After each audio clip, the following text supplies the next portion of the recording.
Revankar gas agency ಹಗರಣ ಬಯಲು. ಗ್ರಾಹಕರಿಗೆ ಸಂಕಷ್ಟ, ನಿಯಮ ಉಲ್ಲಂಘನೆ ನಡೆಯುತ್ತಿದೆ.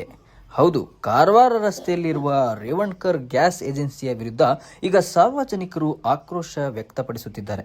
ಗ್ರಾಹಕರಿಗೆ ಸಿಗಬೇಕಾದ ಸೌಲಭ್ಯಗಳನ್ನು ನಿಯಮ ಬಾಹಿರವಾಗಿ ವರ್ತಿಸುತ್ತಿರುವ ಈ ಏಜೆನ್ಸಿಯ ಬಣ್ಣ ಈಗ ಬಯಲಾಗಿದೆ. ಬಾಲ ಕಾರ್ಮಿಕರ ಬಳಕೆ ಕೇವಲ ಸೇವಾ ವ್ಯತ್ಯಯವಷ್ಟೇ ಅಲ್ಲ, ಈ ಗ್ಯಾಸ್ ಏಜೆನ್ಸಿಯಲ್ಲಿ ಕಾನೂನು ಬಾಹಿರವಾಗಿ ಬಾಲ ಕಾರ್ಮಿಕರನ್ನು ಕೆಲಸಕ್ಕೆ ಬಳಸಿಕೊಳ್ಳಲಾಗುತ್ತಿದೆ ಎಂಬ ಗಂಭೀರ ಆರೋಪ ಕೇಳಿಬಂದಿದೆ.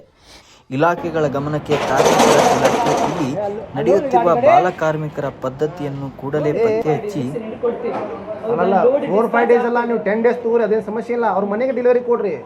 ಅದು ಬಿಟ್ಟು ಇದೇನಾಗ್ತಾ ಇದೆ ಅಂದರೆ ಅವ್ರ ಮನೆಗೆ ಡೆಲಿವರಿ ಆಗ್ತಾ ಇಲ್ಲ. ಅವ್ರು ಏನು ಕೆಲಸ ಬಿಟ್ಟಿದ್ದೋಸ್ಕರ ಸಪ್ಲೈಗೆ ಹೋಗಿಲ್ಲ. ಅವ್ರು ಬೇರೆಯವ್ರಿಗೆ ಅಪಾಯಿಂಟ್ಮೆಂಟ್ ಮಾಡಬೇಕು. ಅಪಾಯಿಂಟ್ಮೆಂಟ್ ಮಾಡೋವರೆಗೂ ಡಿಲೇ ಆಗುತ್ತೆ ಅಂತ ಕಸ್ಟಮರ್ಗೆ. ಡಿಲೇ ಮೇಡಮ್, ಡಿಲೇ ಆಗಲಿ ರೀ. ನೀವು 3-4 ಡೇಸ್ ಅಂತಿರಲ್ಲ, 10 ಡೇಸ್ ಆಗಲಿ. ಬಟ್ ಅವ್ರ ಮನೆಗೆ ಗ್ಯಾಸ್ ಮುಟ್ತಾ ಇಲ್ಲ ಅಂತ ಅವ್ರು ಏನಂತದಾರ ರೀ, ಖಾಲಿ ಗ್ಯಾಸ್ ತೊಗೊಂಡು ನಾವು ಅವ್ರು ಬರ್ತಾ ಇದ್ದೀವಿ, ನಾವು ಹೋಗ್ತಾ ಇದ್ದೀವಿ ಅಂತ ಹೇಳ್ತಾರೆ ರೀ. 1 ತಿಂಗಳು 6 ದಿನ ಆದ್ರಿ. ಡೇಟ್ ನೋಡ್ರಿ, ನಾನು ನಂಬರ್ ಹಚ್ಚಿದ್ದು ನೋಡ್ರಿ. ಇಲ್ಲಿ ನಿಮ್ಮ ಎದುರಿಗೆ ತೋರಿಸ್ತದೆ ಡೇಟ್ ನೋಡ್ರಿ ಎಷ್ಟೈತಿ.